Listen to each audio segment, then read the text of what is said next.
Buenos días, mi nombre es Raúl Montesinos, soy profesor de física en el departamento del programa de acceso inclusivo, equidad y permanencia, y el día de hoy vamos a estudiar lo que es el concepto de fuerzas y cómo este va anexado a estas famosas tres leyes de Newton. Ya comenzando con la clase, tenemos que empezar diciendo de que el concepto de fuerza es un concepto que nosotros más o menos conocemos. Nosotros diariamente en nuestra vida cotidiana utilizamos el concepto de fuerza. Nosotros desde muy chico hablamos de alguien que es más fuerte que uno, alguien que es más débil, ¿de acuerdo? Entonces, ese concepto va asociado a la fuerza y uno lo asocia a cuando empujamos algo, cuando levantamos algo, incluso cuando lo lanzamos, pero tenemos que darle algo un poco más científico, ¿cierto? Una forma un poco más matemática científica para entenderla y para poder, obviamente, tal como hace la física, tratar de entender la naturaleza. Y no fue hasta que Newton planteó sus tres leyes, las cuales son la ley de inercia, la ley de las masas y la ley de acción y reacción, que nos permitió estudiar el concepto de fuerza de una manera mucho más científica. Vamos a explicar cada una de las leyes. La ley de inercia nos dice que cuando un objeto no se está moviendo, se va a mantener quieto siempre y cuando no hayan fuerzas externas. ¿Qué quiero decir eso? Si yo tengo un objeto, que este objeto está quieto, ¿cierto? Este lápiz está quieto, este lápiz se va a mantener quieto a menos que exista otra fuerza, ¿cierto? Que la mueva, que la empuje, que la tome, que la levante, pero si no hay ninguna otra fuerza, ese objeto debería mantenerse quieto, ¿de acuerdo? Es decir, que en ausencia de fuerzas externas, o sea, cuando no hay fuerzas, cuando la suma de todas las fuerzas es cero, no hay fuerzas, un objeto que se encuentra a velocidad igual 0 metros por segundo seguirá así, ¿de acuerdo? O la otra opción es que un cuerpo que se encuentra con velocidad constante también va a seguir así, ¿de acuerdo? ¿Qué quiere decir? Que si un cuerpo se va moviendo a cierta velocidad y no hay ninguna fuerza que se ejerza en el cuerpo, ese cuerpo siempre se va a mantener moviendo a la misma velocidad. Y tenemos que asociarla directamente con lo que es la famosa ley de las masas, ley de la masa. ¿Qué nos dice la ley de la masa? Nos dice que si la sumatoria de fuerzas externas no es cero, o sea, existen fuerzas externas, estas van a ser igual a la masa por la aceleración del objeto. Y esto es muy importante porque se asocia directamente con lo que es la primera ley de inercia. Porque, ¿qué queremos decir? Si es que estas fuerzas son cero, es decir, que nos damos cuenta por la segunda ley que las fuerzas es igual a masa por aceleración. Por lo tanto, si las fuerzas son cero, eso significa que la aceleración es cero. Y si la aceleración es cero, no hay cambios de velocidad. Por lo tanto, un cuerpo que se encuentra a 0 metros por segundo, como hay aceleración cero, se va a mantener a velocidad cero. Y lo mismo, si hay un cuerpo con velocidad constante, si no hay aceleración, se mantiene con velocidad constante. ¿De acuerdo? Sin embargo, si las fuerzas son diferentes de cero, como es el caso de la segunda ley, entonces estas fuerzas se van a observar como un cambio en la masa, o sea, perdón, un cambio en la aceleración de un cuerpo de cierta masa. ¿De acuerdo? O sea, que un cuerpo que se encuentra con cierta velocidad, uno le hace una fuerza y este cambia su velocidad debido a la aceleración que provoca esta fuerza. Y eso lo vemos cotidianamente. Este mismo cuerpo, como digo, por ejemplo, volvemos al caso del lápiz. Este lápiz que se encuentra quieto en estos momentos porque no hay ninguna fuerza externa, el hecho de yo tomarlo y levantarlo, estoy haciendo una fuerza. ¿Pero qué logré al levantarlo? Logré moverlo. ¿Y por qué lo logré mover? Porque le di una velocidad que permitió que el lápiz se moviera. ¿De acuerdo? Pero esa velocidad la logré por la aceleración que provocó la fuerza que hice a mi mano. Entonces, si se dan cuenta, el movimiento va directamente asociado a una fuerza que genera una aceleración, que genera una velocidad y que ésta genera un cambio de posición o un desplazamiento. ¿De acuerdo? Entonces así sería más o menos la seguidilla de cosas como ocurren científicamente hablando. Y ya la tercera ley nos habla de la ley de acción y reacción. ¿Y qué es la ley de acción y reacción? La ley de acción y reacción es que nos dice que cada vez que existe una fuerza ejercida de un punto a otro, va a existir una fuerza contraria ejercida de otro punto a otro. ¿Qué quiero decir con esto? De que siempre va a existir una fuerza que va a ser contraria, va a ser una reacción al fin y al cabo, eso va nos dice la tercera ley, ¿cierto? De que cada vez que hay una acción, hay una fuerza que se aplique, va a haber una fuerza de reacción. ¿De acuerdo? O sea, cada vez que uno, por ejemplo, empuja algo, esa persona igual te empuja a ti. ¿De acuerdo? Eventualmente uno igual siente el contacto, por lo tanto uno igual puede sentir el daño, sentir la fuerza contraria, mejor dicho. ¿De acuerdo? Por ejemplo, con algún tipo de acción. Y con estas tres leyes nos es posible describir todo tipo de problemas de fuerza, nada más. Si la sumatoria de fuerza es igual a cero, vamos a decir que la velocidad es constante y es cero, se mantiene cero, así que sigue siendo constante. Si la sumatoria de fuerza no es igual a cero, significa de que va a haber un cambio entre la masa, o sea, va a haber un cambio de aceleración de un cuerpo de cierta masa, y cada vez que existe una fuerza de acción, va a existir una fuerza de reacción. Esto es súper ambiguo en primera instancia, pero con los distintos ejemplos que vamos a ver, voy a explicar con mayor detalle, mejor dicho. Entonces, antes de colocarnos a hacer ejercicios, tenemos que entender qué tipos de fuerza existen. Y acá vamos a hablar de los distintos tipos de fuerza, partiendo en una primera instancia por la fuerza peso. De acuerdo que la fuerza peso, que muchas veces se escribe con la letra P, un vector, ¿cierto? Que esta fuerza peso va a estar descrita como una masa por aceleración. Pero en este caso, la fuerza peso no está asociada a cualquier aceleración, sino que está asociada directamente a la aceleración de gravedad. ¿Sí? Se me había olvidado mencionar que démonos cuenta que ya que la fuerza es igual a masa por aceleración, y la masa está en kilogramos y la aceleración en metros partido por segundo al cuadrado, significa que la fuerza tiene que estar asociado a kilogramos, metros divididos segundo al cuadrado. Pero eso se le conoce como Newton, como recordatorio para que lo tengan súper claro a la hora de hablar de unidades de la fuerza. Volviendo al tema de la fuerza peso es la fuerza que es provocada por una aceleración denominada específicamente aceleración de gravedad. ¿Sí? ¿Qué otra fuerza tenemos? Tenemos la fuerza normal, que la fuerza normal se describe con la letra N y no tiene una ecuación como tal para calcularla porque la normal es una fuerza de reacción. Es una fuerza que aparece en cualquier tipo de cuerpo que está en contacto con una superficie. ¿Qué quiero decir con esto? Si yo tengo una superficie de esta índole, voy a tener un cuerpo y este cuerpo, al estar en contacto con la superficie, va a tener automáticamente una fuerza normal asociada, que esta fuerza siempre va a tener 90 grados con la superficie. Recordemos que ya vimos que este objeto, como va a tener una masa, va a tener un peso, ¿sí? Y al fin y al cabo, esta normal se va a contrarrestar directamente con lo que es el peso. De hecho, por esa razón, cuando tenemos un objeto, el objeto que tiene un peso, lo dejamos sobre una superficie y en este no se mueve. ¿Por qué? Porque a pesar de que en estos momentos el lápiz está haciendo un peso hacia abajo, mi mano está haciendo una fuerza de reacción llamada normal, que esa va a contrarrestar la fuerza peso y nos va a permitir al fin y al cabo que exista un equilibrio de fuerza aquí. Hay que tener mucho cuidado porque también puede ocurrir lo siguiente, que tengamos un objeto que no es, o sea, perdón, tengamos una superficie que no está derecha, sino que está en diagonal. ¿Y qué es lo que ocurre aquí? Que el peso del objeto estaría hacia abajo, pero la normal, recordemos que acabo de decir que siempre está en 90 grados o perpendicular a la superficie. Por lo tanto, la fuerza normal debería estar hacia allá. 90 grados, fuerza normal. Y aquí se dan cuenta, a pesar de que es una especie de reacción al peso, no es completamente. De hecho, nos damos cuenta que la normal como tal no está apuntando a la misma dirección que el peso.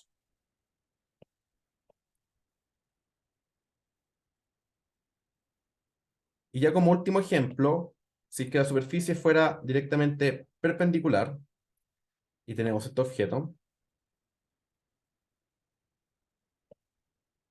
el objeto estará en contacto con la superficie, va a tener su fuerza-peso hacia abajo, pero en este caso, la normal va a estar perpendicular a esta, al igual que a la superficie, o sea, va a estar hacia allá.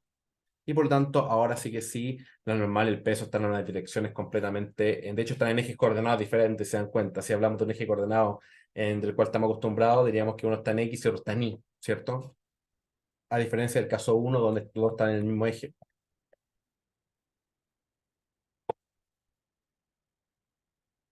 ¿Qué otra fuerza tenemos? Tenemos la tensión, pero la tensión también es una fuerza que se escribe con letra T y que es una fuerza que normalmente aparece en los objetos cuando se encuentran atados a una cuerda, a un hilo. Por ejemplo, acá tenemos también el peso del objeto y vamos a tener análogamente una fuerza provocada por la cuerda que está sosteniendo que se va a llamar tensión. ¿Sí? También puede ocurrir casos de esta índole donde tenemos, por ejemplo, un objeto colgado por dos cuerdas que están atadas a distintas paredes. En este caso, seguimos teniendo el peso hacia abajo, pero vamos a tener una tensión de la cuerda que no lo sabemos, pero podrían ser perfectamente tensiones diferentes. Pero lo importante es que son fuerzas que son ejercidas por estas cuerdas. Y también puede ocurrir que no se encuentren siempre en la misma dirección que el peso. Pueden estar en otra dirección. En dirección, al fin y al cabo, de la cuerda que está sosteniendo, que es lo más importante. ¿Qué otra fuerza nos queda?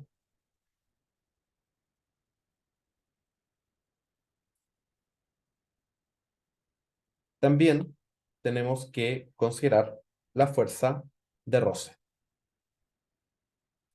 ¿Qué es la fuerza de roce?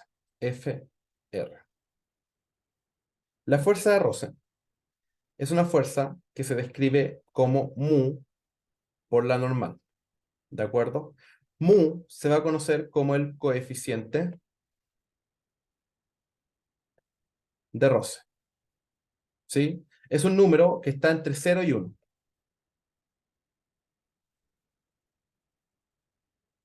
Y va a hablar de, al fin y al cabo, la cantidad de roce que provoca los distintos materiales a los cuales están en contacto el objeto, y el coeficiente de roce va a depender exclusivamente del material de estos objetos, ¿sí?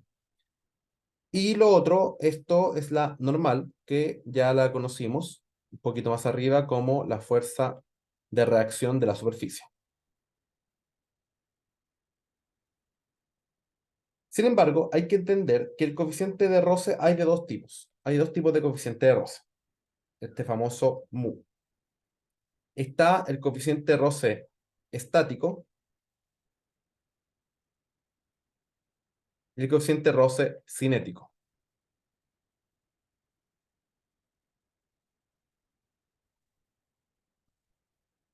¿Cuál es el coeficiente de roce estático? El coeficiente de roce estático es el coeficiente de roce que existe en un cuerpo cuando se encuentra quieto. Y este coeficiente de roce va a tener un valor máximo. Es decir, que el coeficiente de roce estático como tal va desde 0 hasta un máximo. Y el coeficiente de roce cinético es cuando un cuerpo se encuentra en movimiento y es un valor fijo. ¿De acuerdo? Es solamente mu sub k. ¿Qué es lo importante de esto? Lo importante de esto es que un objeto, ¿por qué? A ver, un objeto cuando se encuentra tiene un coeficiente de roce y está quieto, tiene coeficiente de roce estático. ¿Por qué digo que va de 0 hasta el máximo? Porque al fin y al cabo, cuando tenemos un objeto que tiene una fuerza de roce, eh, esta fuerza de roce va a ir contraria siempre al movimiento que nosotros tenemos. ¿Qué quiero decir? Que la fuerza de roce va a ser una fuerza que si nosotros estamos moviendo un cuerpo hacia la derecha, ¿de acuerdo? La fuerza de roce va a ir hacia la izquierda, porque la fuerza de roce va a tener siempre la dirección contraria al movimiento. Es muy importante eso. La fuerza de roce siempre tendrá un sentido en realidad contrario al movimiento. Y claro, cuando está el objeto quieto, Si lo intentamos mover y no podemos, es porque el valor de la fuerza de roce estático es todavía mucho mayor que lo que nosotros podemos hacer. Bueno, de hecho se iguala, pero en el sentido de que aún no podemos romper el máximo coeficiente de roce estático. En el momento que un objeto que está quieto lo logramos mover empujándolo, es porque la fuerza que nosotros hicimos fue mayor al máximo del coeficiente de roce estático. Y por lo tanto, en el momento que superamos la barrera del coeficiente de roce estático, automáticamente el cuerpo se empieza a mover y por lo tanto nos enfrentamos a un coeficiente de roce cinético, donde, como dato importante, podemos decir que el máximo valor del coeficiente de roce estático es mayor al coeficiente de roce cinético. ¿Qué me refiero con esto? Estoy diciendo que es mucho más difícil, si un cuerpo está quieto, ¿de acuerdo? Es mucho más difícil provocar que este cuerpo se mueva que mantenerlo moviendo, ¿de acuerdo? Piénsenlo ustedes, si es que a lo mejor les ha ocurrido que cuando tratan de mover un mueble, muchas veces ocurre que mover el mueble es difícil, pero cuando logran como moverlo una vez, mantenerlo como moviendo o arrastrando es mucho más fácil, ¿de acuerdo? Es por esto, es porque es más difícil superar el valor máximo del coeficiente estático al valor del coeficiente cinético.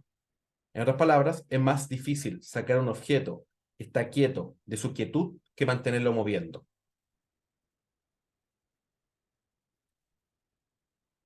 Y ya con esto podemos describir al fin y al cabo cualquier tipo de problema que tengamos en temas de problemas de fuerza.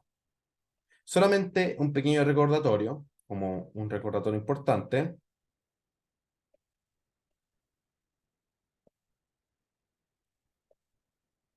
Veamos este mismo esquema que les coloqué acá cuando hablamos de las tensiones.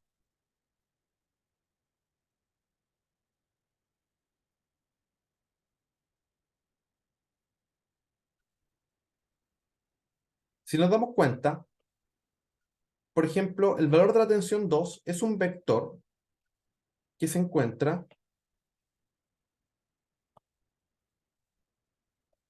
en diagonal. ¿De acuerdo? Ese es el vector tensión 2. Exactamente el mismo que está acá. ¿Cuál es el problema de esto? El problema de esto al final es que este vector llamado tensión 2, perdón, nosotros como sabemos que los vectores tendrán una parte en X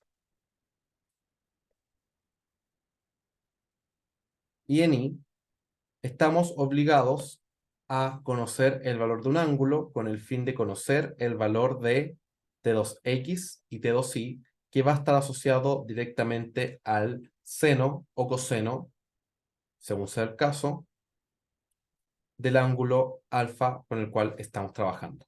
Y por lo tanto, lo importante acá es que ustedes deben saber vectores. Sí o sí, deben saber vectores.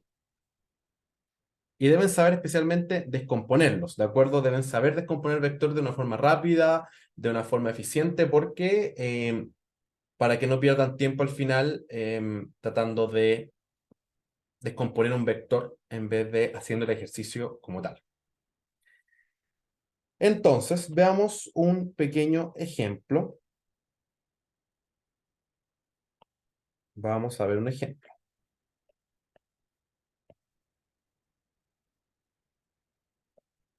Voy a tomar un dibujo muy parecido a lo que teníamos, pero vamos a darle algunos otros cambios. Vamos a cambiar un par de cosas.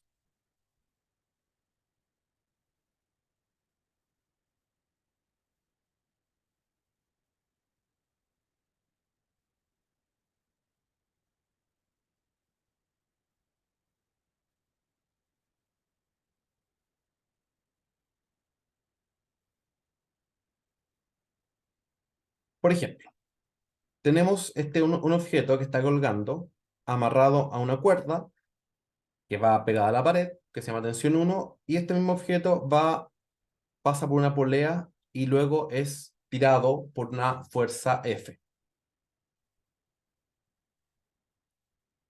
Cosas que tenemos que considerar dentro de este problema. Para resolver cualquier tipo de problema, nosotros lo que tenemos que hacer es realizar un diagrama de cuerpo libre. que es un diagrama de cuerpo libre, al final es hacer nuestro famoso y ya conocido sistema de referencia en el eje X, eje Y. Este sistema de referencia, colocarlo en algún lado que a nosotros nos parezca conveniente para el problema mismo. Por ejemplo, lo voy a colocar ahí. Y luego voy a describir solamente las fuerzas que hay en el problema, ahorrándome todo lo que es el dibujo extra. Es decir, vemos que acá hay un peso, vemos que para acá va a existir una tensión llamada tensión 1 y para acá va a existir una tensión llamada tensión 2. ¿De acuerdo? O sea que tenemos esas fuerzas asociadas. Pero les puede resultar una duda. ¿Qué pasa con la tensión 2? Porque la tensión 2 está siendo tirada por una fuerza F. Y acá hay un dato muy importante que tienen que saber. El dato importante que tienen que saber es que cada vez que tengamos una cuerda girando por una polea, la fuerza que se ejerce por este lado de la polea va a ser exactamente a la fuerza que se ejerce por este lado de la polea, siempre y cuando la polea sea una polea ideal, que ese va a ser el caso de todos los problemas de física 1, que es lo que estamos viendo ahora, ¿de acuerdo? Estamos viendo física 1 y por lo tanto todos los problemas de física 1 va a ocurrir que la polea es ideal, la cuerda es ideal y por lo tanto esta fuerza tiene que ser igual a esta. Y por lo tanto, como regla importante para este problema, la fuerza llamada tensión 2 va a ser igual a la fuerza F en cuanto al valor, ¿sí? Porque claro, una va para allá, otra va para acá, pero en cuanto a valor va a ser el mismo, por lo tanto lo podemos llamar simplemente, en vez de llamarlo T2, vamos a llamarlo directamente F.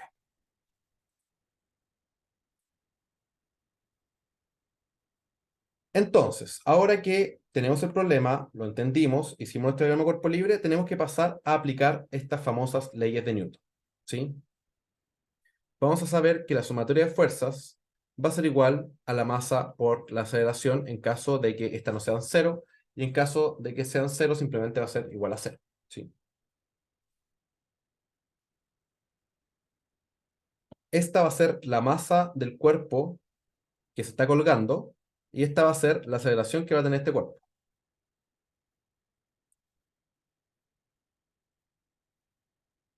¿Cómo vamos a describir esto?